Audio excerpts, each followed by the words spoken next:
Cet après-midi, je vous raconte une artiste à la voix d'or, vous l'entendez, ou la véritable histoire de l'excentrique Sarah Bernard. Comment est-elle devenue une star internationale? Pourquoi se baladait-elle avec un boa, un vrai, pas en plume? Et pourquoi a-t-elle été choisie pour incarner l'Aiglon, le fils de Napoléon Ier? Europe 15h-16h, historiquement vôtre. 1, le récit. Stéphane Bern.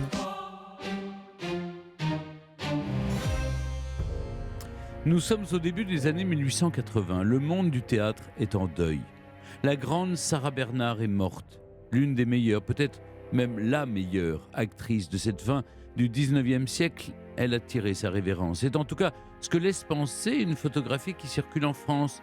Tirée en carte postale, le cliché se vend à des milliers d'exemplaires et voyage bientôt à travers le monde.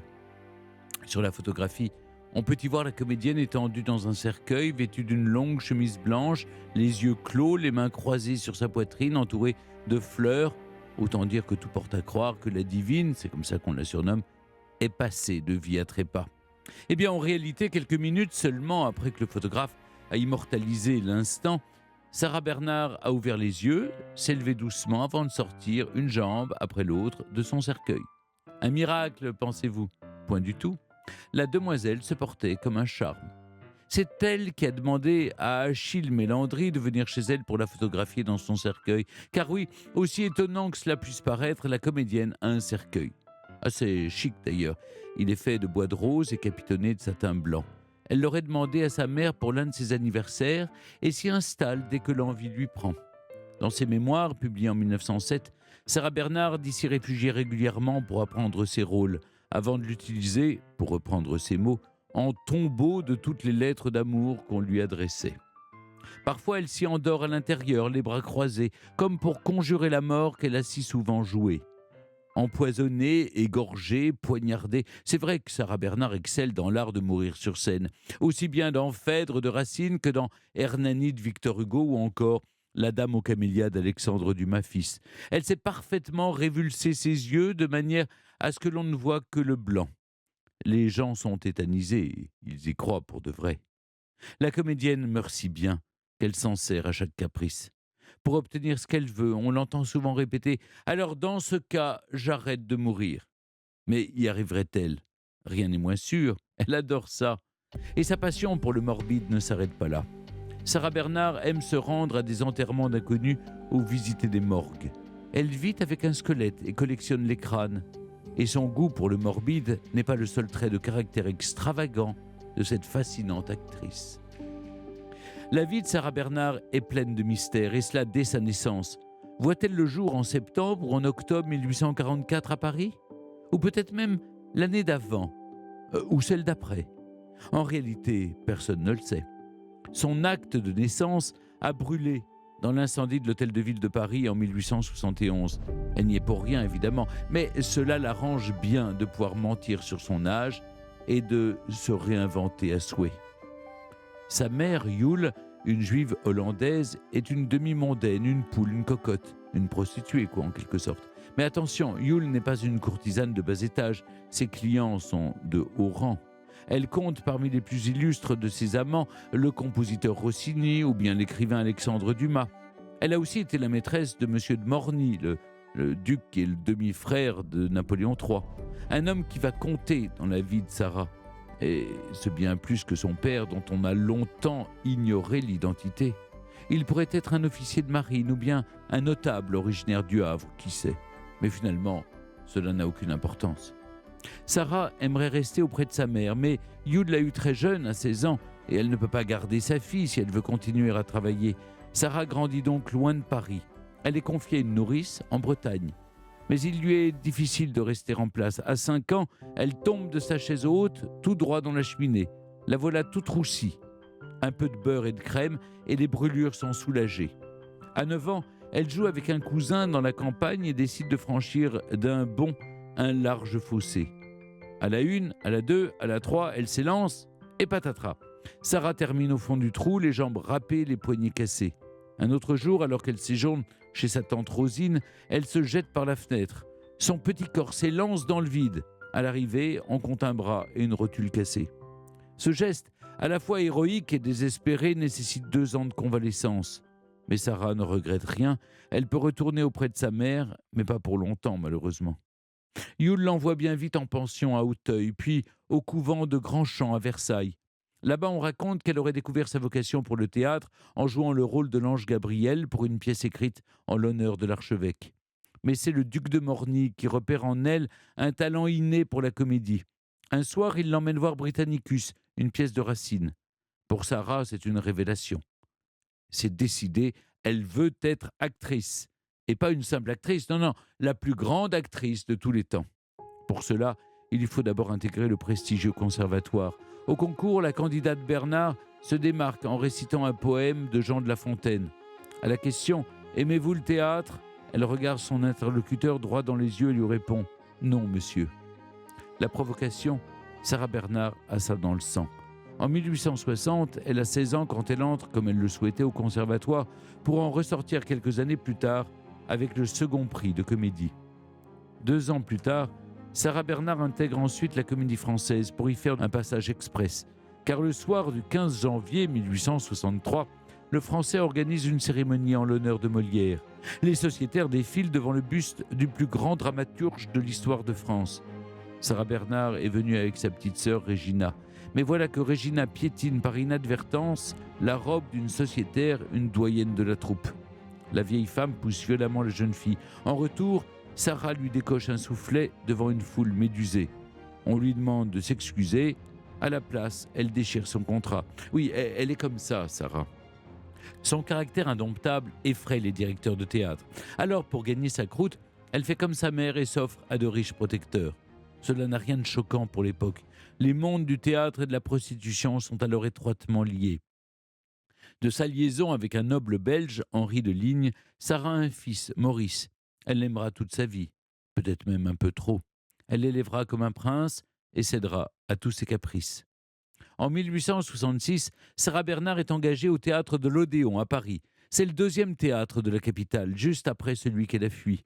Être la maîtresse du directeur s'est avéré fort utile. C'est lui qui dit à propos d'elle « Elle n'est pas jolie, elle est pire ».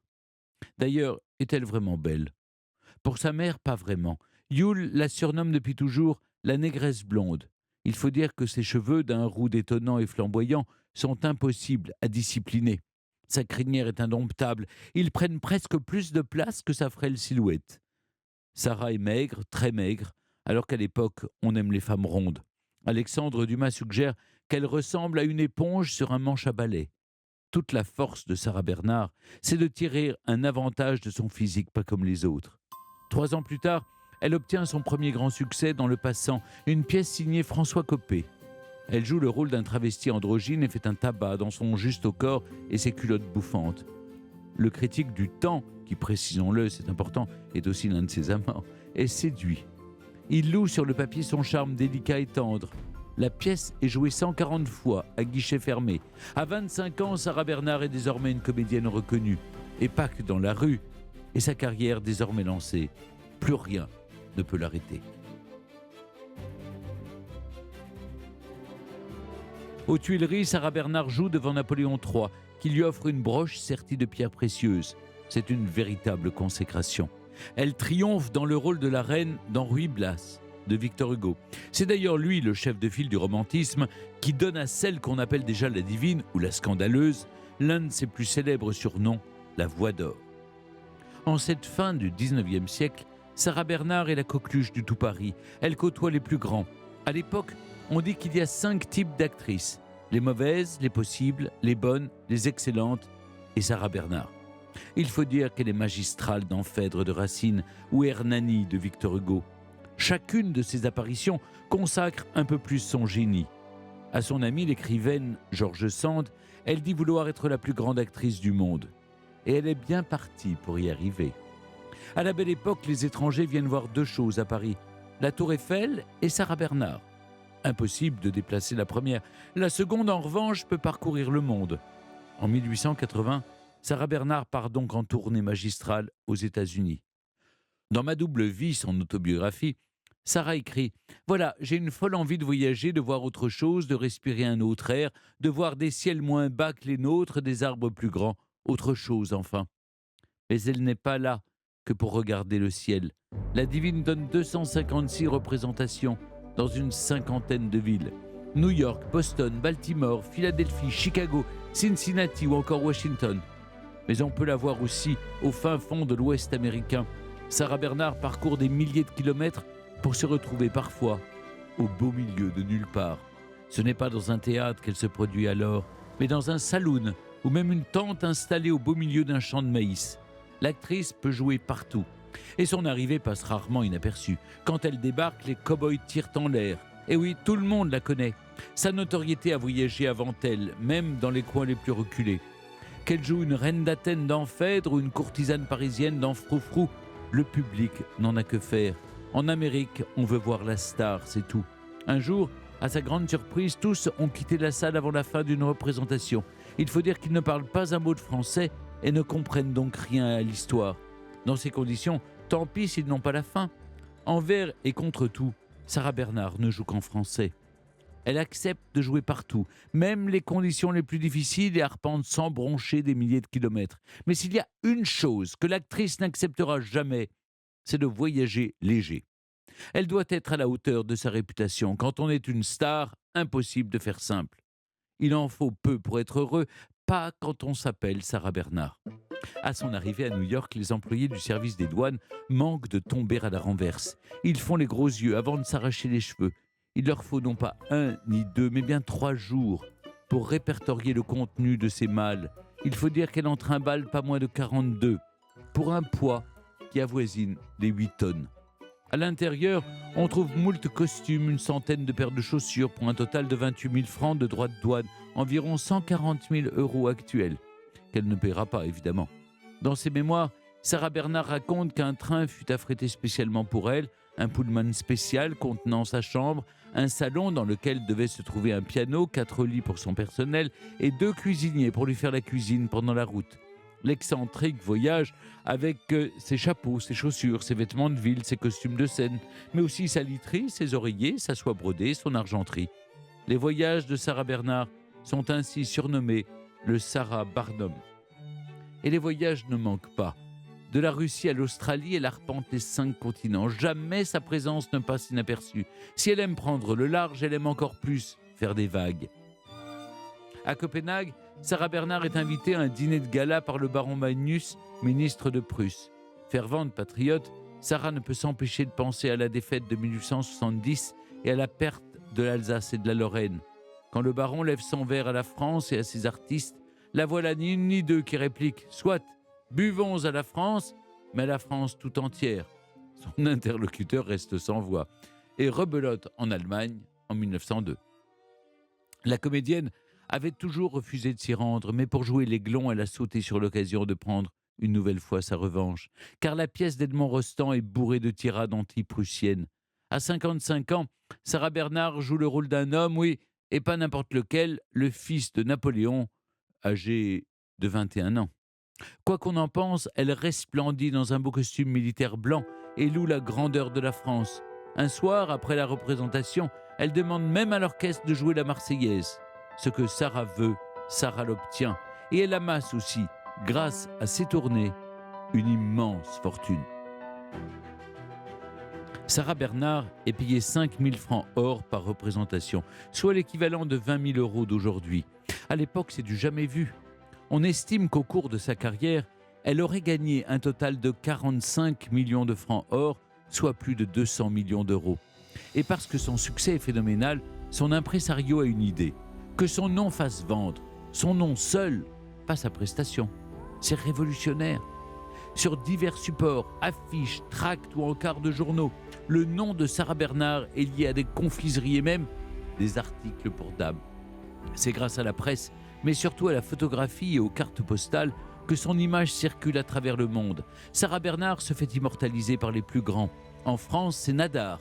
Et en 1894, elle entame une collaboration de 5 ans avec un jeune artiste tchèque, Alphonse Mucha, qui la sublime sur des affiches grand format. L'extravagante Sarah Bernhardt dépense sa fortune et a ce qui va de pair avec la star qu'elle est, des caprices. Aux hommes, elle a toujours préféré les animaux. De ses tournées théâtrales à l'étranger, elle rapporte des dizaines de bêtes. Dans ses différentes demeures parisiennes, puis dans sa maison de Belle-Île, Elle vit avec d'improbables colocataires. Du Brésil, elle a rapporté un boa qu'elle veut mettre dans le salon pour, dit-elle, poser ses pieds après le dîner. Aux eaux de Liverpool, elle rend visite à un certain monsieur Cross avec une folle idée en tête, acheter des lions. Elle veut des lionceaux ainsi qu'un éléphant nain, mais repart finalement avec un chien-loup tout blanc, le poil dru, les yeux en feu, les dents en fer de lance, ainsi qu'un jeune guépard qui ressemblait à une gargouille d'un château du Moyen-Âge, confessera-t-elle plus tard. Monsieur Cross lui fait gentiment cadeau de 6 petits caméléons et d'un plus gros qu'elle décide de porter sur son épaule, retenu par une chaîne d'or. En guise de remerciement, elle le baptise Crossi Crossa. Les nouveaux venus rejoignent ainsi le chien Minutio, le chat sauvage Tigrette, le singe Darwin, celui qui monte parfois sur scène avec elle, vêtu d'un chic smoking, et Bizibouzou, le perroquet. C'est une véritable arche de Noé qui suit l'extravagante Sarah Bernard. À Belle-Île, elle fait aussi venir 5000 grenouilles pour les entendre coasser.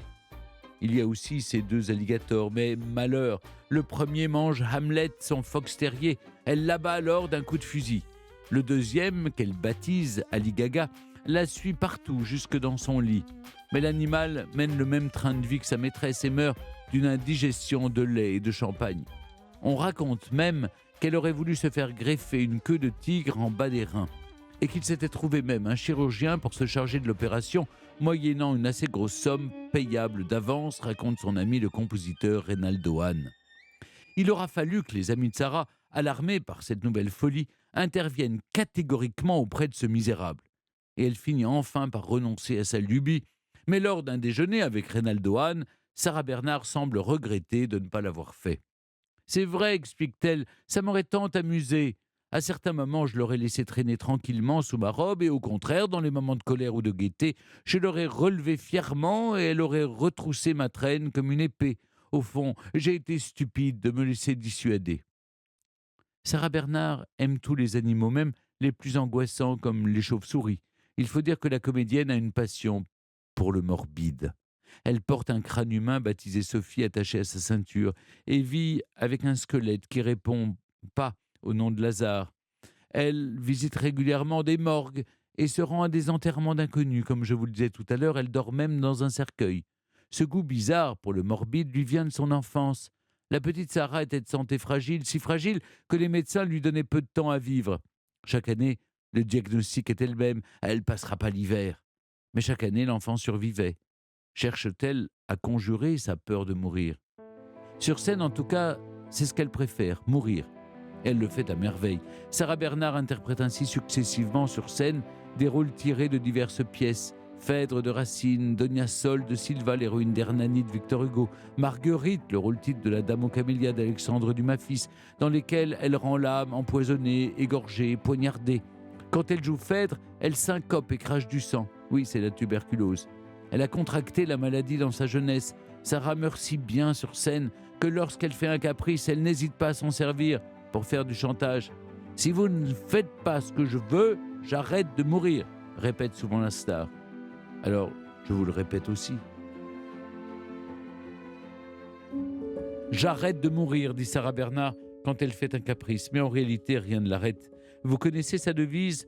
Quand même. Voilà qui incarne parfaitement sa volonté de faire. Elle a réussi à être la première et à le rester. La concurrence se diversifie. Les Parisiens vont voir Colette, la belle au terreau, Liane de Pougy. Mais elle reste la dame du théâtre, comme le dit son ami Sacha Guitry. Pour le dramaturge, Sarah Bernard est, pour reprendre ses mots, un personnage fabuleux, légendaire, une incomparable actrice absolument géniale, je dirais même plus, géniale à volonté. Sur scène, Sarah s'offre tout entière au public, enfin presque. Passé les 70 ans, elle joue encore, mais avec une jambe en moins. Atteinte d'une tuberculose osseuse au genou, aggravée par plusieurs chutes sur les planches, elle demande à être amputée en 1914, qui est aussi l'année où elle reçoit la Légion d'honneur en récompense de son œuvre. C'est sa manière à elle de soutenir l'effort de guerre. Partie sur la table d'opération en chantant la Marseillaise, elle refuse l'anesthésie. Elle refuse aussi de porter une jambe de bois. Elle préfère une chaise à porteur. Cela convient mieux à sa stature. La comédienne veut être portée comme une impératrice de Byzance. La mère Lachaise, comme on la surnomme alors, rend visite aux soldats sur le front de la Grande Guerre. Alors qu'elle tourne un film de Sacha Guitry, La Voyante, dans les années 20, Sarah Bernard commence à montrer des signes de fatigue. Elle ne supporte plus ces crises du Rémi dues à une insuffisance rénale aiguë. Et la maladie finit hélas par l'emporter avant la fin du tournage, le 26 mars 1923. Ce jour-là, tous les théâtres de Paris baissent leurs rideaux. Sarah Bernard meurt dans les bras de son fils à Paris à l'âge de 79 ans. Cette fois, Sarah s'allonge dans son cercueil pour la dernière fois. Une foule compacte accompagne le trajet du cortège funèbre. Dans la foule, on entend un homme crier « Les dieux ne meurent jamais !» La comédienne est enterrée dans la même fosse que sa mère, Yule, dont elle cherchait désespérément à être aimée. Ainsi disparaît celle pour qui Jean Cocteau a inventé l'expression de monstre sacré. Sarah Bernard et ses excentricités appartiennent désormais à l'histoire, bien qu'avec elle, celle-ci se mêle souvent à la légende. Et pour terminer, et parce que les déesses ne meurent jamais, je vous propose d'écouter la divine comme on peut l'entendre encore aujourd'hui. Véritable touche-à-tout, Sarah Bernard s'était rendue en 1903 chez l'inventeur Thomas Edison pour enregistrer sa voix sur cylindre. On peut l'entendre, de sa voix lancinante, déclamer la tirade d'aveu de Phèdre à Hippolyte dans la scène 5, acte 2 de la pièce éponyme de Racine. Si tu veux, faisons un rêve, mon sang sur deux par le froid, tu m'emmènes, je t'enlève, l'oiseau chante dans les bois, je suis ton maître et ta proie, partons, c'est la fin du jour, mon cheval sera la joie, ton cheval sera l'amour. Europe 1, historiquement vôtre. Pierre-André Laine, merci d'être toujours avec nous sur Europe 1. On vient d'entendre dans cet enregistrement de 1903 la voix d'or, de la voix d'or si j'ose dire. Est-ce que ça vous procure toujours une certaine émotion de l'entendre ? C'est toujours extraordinaire parce que on a du mal, nous, aujourd'hui, à comprendre comment les enregistrements étaient faits. Quand on songe que Sarah Bernard avait des scènes qui étaient gigantesques et elle avait donc un espace grandiose pour se mouvoir, là, quand on faisait les enregistrements, ils avaient ce qu'on appelait la tête dans le cylindre. Mhm. Donc, ce n'était pas du tout les conditions du vrai jeu sur la scène. Donc, est-ce que vraiment sur scène, ça donnait ça ? Il est aujourd'hui impossible de le savoir. En revanche, une certitude, c'est que c'était une sorte de mélopée parlée chantée. Et c'est ça qui lui permettait de jouer dans le monde entier en français, parce que de toute façon, si les gens ne comprenaient pas, ça n'avait aucune importance, exactement comme aujourd'hui, comme les livrets d'opéra ne sont plus traduits, eh bien, les gens ne comprennent pas ce qui est chanté, et alors, ils comprennent quand même la pièce. Et finalement, c'est un peu la même chose. Et c'est cette intonation, cette sorte de poème chanté qu'elle faisait qui a fait le tour du monde et qui a fait sa célébrité. Vous qui vous êtes plongé dans ces archives, notamment pour l'écriture de votre livre, il y a d'autres sons, d'autres prestations que vous avez pu entendre d'elle ou même voir d'ailleurs ?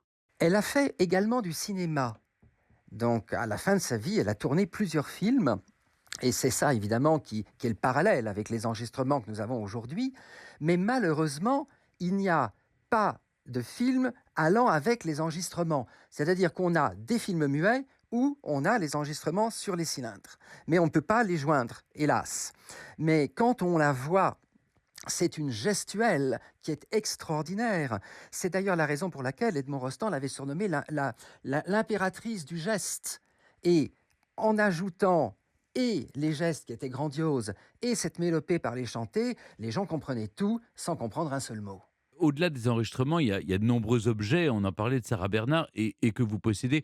Je le disais en vous présentant au début de notre émission, s'il fallait ne retenir qu'un seul objet qui représenterait le mieux Sarah Bernard, ce serait lequel selon vous ?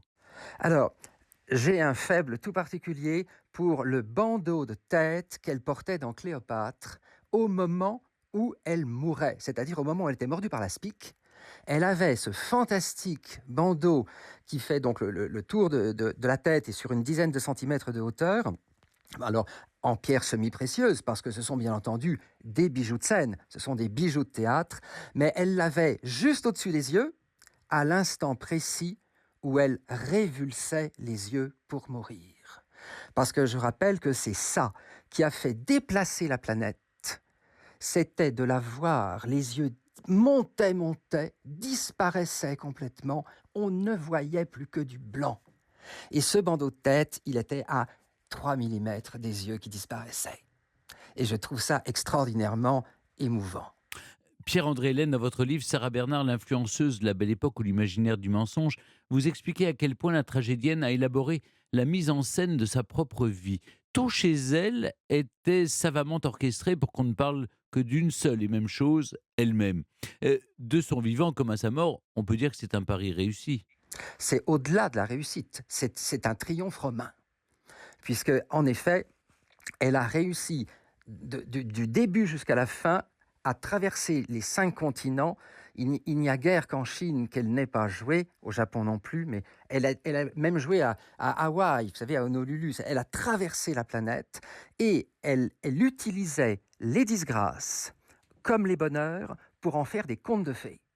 Et c'est ça qui magnifiait, subjuguait totalement le monde. La mort semble faire partie de la vie de Sarah Bernard sur scène et dans son quotidien.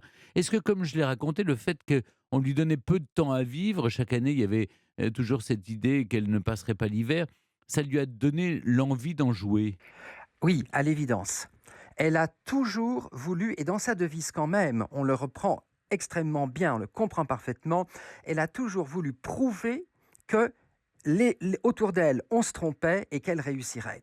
Et en effet, on lui a tellement dit qu'elle allait mourir quand elle était enfant, qu'elle a utilisé cela toute sa vie, y compris dans le célèbre cercueil que vous évoquiez tout à l'heure, mais naturellement, elle n'a jamais dormi dedans, parce que ça, c'est la grande légende qu'elle a laissé courir. Mais en revanche, on ne parlait que de cela, car les photos, bien entendu, faisaient le tour du monde. Et elle a excellé à cette idée. En tout temps, en tout lieu, on critique, on admire, on ne parlait que d'elle. Mm. Mais cette fragilité de son enfance a aussi forgé son caractère, non? Et comment? Elle a dû convaincre.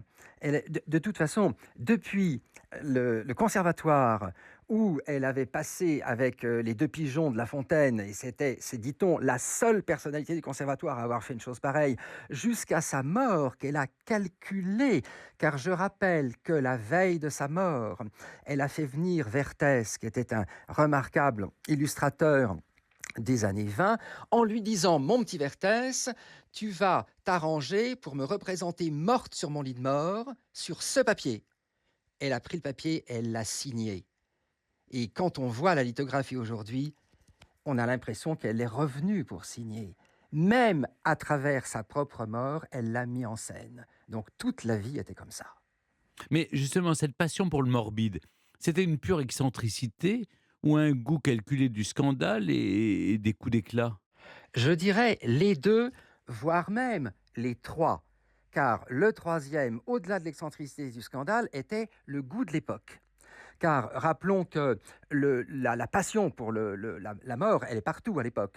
Robert de Montesquieu et ses poèmes qu'il va relier avec ses chauves-souris, Huysmans avec Monsieur des Esseintes, Gustave Moreau et toutes ces peintures symbolistes, ils ont une passion, ils sont fascinés. C'est l'époque où les gourous, dirions-nous maintenant, les religions plus ou moins, je dirais, morto-sataniques sont au dernier cri de la mode. Et Sarah Bernard, dirions-nous maintenant, elle surfe sur la vague, en quelque sorte. Donc, en même temps, en effet, c'est de l'excentricité, car elle a bien compris que pour qu'on ne parle que d'elle, il fallait ça. En même temps, elle le gère parfaitement, mais surtout, c'est aussi le goût du moment dont elle a une parfaite maîtrise. Hmm.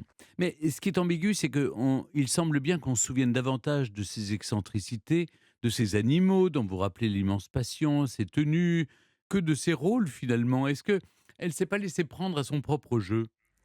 En fait, très très vite, elle va exiger, si je puis dire, de ne plus jouer qu'un certain nombre de choses, ce qui fait que nous, dans notre souvenir, on a les rôles de sainte, d'impératrice, de princesse lointaine, etc. Et c'est vrai que, vu de l'extérieur, ça se ressemble un petit peu, sauf bien entendu l'Aiglon. Parce que ce rôle de l'Aiglon, il sort totalement du lot, et la plupart des personnes, quand on pense à Sarah Bernard, ajoutent aussitôt l'Aiglon. Parce qu'il fallait en effet, à 55 ans, jouer le rôle d'un jeune homme de 21 ans et d'y être sublimement crédible. Ce qui n'est pas donné à tout le monde. Est-ce qu'elle a vraiment joué des rôles qui lui ressemblent? Euh, quelle est, quel est, pour vous, c'est ce rôle de l'Aiglon dans lequel elle a vraiment excellé? C'est sans doute ce qu'il faut retenir de ses meilleurs rôles? Certainement, parce que l'Aiglon lui permettait d'incarner ce qui, à ses yeux, était l'essentiel, la France. On ne dira jamais assez combien Sarah Bernard était une patriote, une Française. Et c'est ça qu'elle a porté, et c'est dont elle était le plus fière. C'était d'avoir, pendant 40 ans, à travers toute la planète, incarné la France et la culture française au sommet du monde. Mmh. Mais ça ne l'a pas empêché de se donner au roi d'Angleterre, non? Ah mais absolument. Elle n'a raté ni Victor Hugo, ni l'essentiel des têtes couronnées de son temps. Quelle jeune actrice se serait privée du bonheur d'une liaison avec Victor Hugo? Sincèrement, bien entendu, car elle a aimé toute sa vie. C'est une des plus grandes amoureuses de son temps. D'abord, par obligation, on va dire les 4-5 premières années, car le théâtre ne suffisait pas à la faire vivre à ce moment-là, et ensuite, par passion et par bonheur. Quelle femme peut dire cela aujourd'hui en ayant, en plus de ça, maîtrisé parfaitement la profession, la vie privée, les amours, la fortune? Pierre-André Hélène, bien plus que comédienne, Sarah Bernard a fait beaucoup d'autres choses. Peintre, sculptrice, mannequin. Pour elle, au fond, toute sa vie était tournée et vouée à l'art. Absolument. On ne maîtrise plus suffisamment, et c'est pour ça que c'est bien d'en parler, le fait qu'elle était une fantastique artiste en sculpture. Quand on voit ce qu'elle a réalisé, on est absolument bluffé. Elle peignait, on peut dire peut-être un tout petit peu moins au sommet du monde que la sculpture, parce que vraiment ces sculptures étaient exceptionnelles. Elle les vendait d'ailleurs remarquablement bien, au point que Rodin était foudrage. Un jour, Rodin arrive dans une exposition où il y avait ses œuvres et celles de Sarah Bernard. Voyant ce qu'elle faisait, on va être clair, elle avait pris 6 mois de cours de sculpture. Et Rodin, qui avait passé sa vie à sculpter, « Mademoiselle Bernard, en sculpture, c'est de la merde !» Il était foudrage. Et elle a non seulement fait tout cela, mais elle a inventé des modes vestimentaires. C'est elle qui a inventé l'idée que les manches des robes arrivaient en pointe sur les poignets pour allonger justement les bras et donner des gestes plus élégants. C'est elle également qui avait inventé cette silhouette avec le ventre légèrement porté en avant. Et on avait d'ailleurs changé les corsets pour que ça permette cela pour les femmes à l'époque, pour une raison très simple, elle avait une sorte de hernie. Et les ceintures qu'elle mettait soutenaient la hernie. Donc en fait, elle inventait des choses qui étaient en même temps des utilitaires et en même temps artistiques. Et elle a évidemment aussi, et c'est le moins que l'on puisse dire, elle a créé des artistes, elle a soutenu des carrières, elle a inventé des artistes. Alors on évoquait Alphonse Mucha, bien sûr, mais il y en a bien d'autres, Louise Abéma, Georges Clérin, Lou Tellegen. Elle a en grande partie fait la carrière de joaillier, comme bien entendu le joaillier Fouquet. Elle a vraiment, c'est pourquoi le mot de influenceuse est parfaitement justifié malgré l'anachronisme apparent. Mhm. Elle excellait dans un autre art aussi, qui est l'art du mensonge, en tout cas dans celui de construire une légende. Est-ce qu'on peut vraiment croire, Pierre-André, tout ce qu'elle a raconté dans ses mémoires? Elle était une exceptionnelle, une inégalable, une irremplaçable menteuse. C'est-à-dire que tout ce qu'elle raconte est absolument vrai, sauf qu'elle magnifie tout pour en faire un conte de fées. Et c'est en cela qu'il faut nuancer ce qu'elle dit. Elle n'a rien, entre guillemets, inventé, sauf qu'elle a tout magnifié. Et comme elle voulait cela pour créer précisément cette légende fabuleuse. Et ça a parfaitement réussi. C'était une première star, en fait. Une chose est certaine, son succès aux États-Unis, notamment. Comment on peut expliquer une si grande notoriété à une époque où les médias n'existaient pas vraiment? En fait, elle a, dès le départ, compris parfaitement comment cela allait fonctionner et comment donc ça a ensuite fonctionné. Car il faut le dire, elle avait un impresario qui s'appelait Jarrett, qui était un génie. Et c'est Jarrett qui organisait les tournées.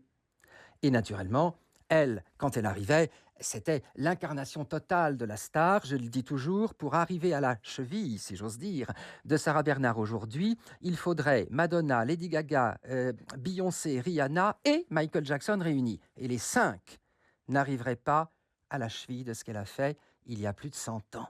Avant même que les influenceuses n'existent, elle en était une déjà, parce que c'est d'ailleurs le titre de votre livre. On la voit faire de la publicité, enfin en tout cas vendre son nom pour des publicités.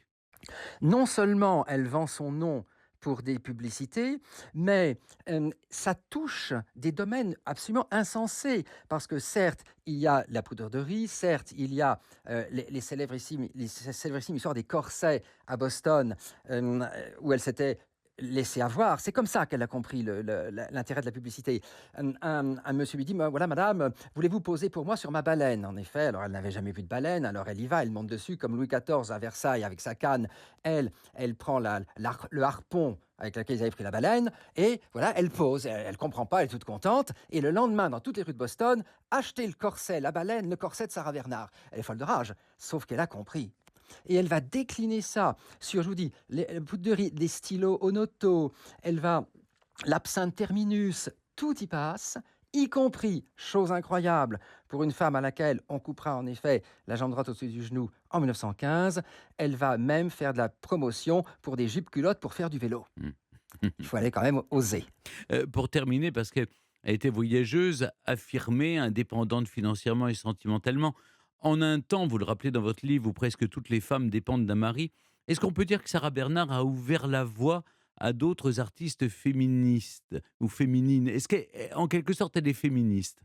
Elle n'est pas féministe car elle n'en a aucun besoin, étant donné qu'elle est l'incarnation de la femme et de cette idée du féminisme, puisqu'elle réussit ce tour de force incroyable de vivre, entre guillemets, sans homme, sans le recours financier de l'homme, et de triompher dans sa carrière, dans ses amours, dans sa vision du monde.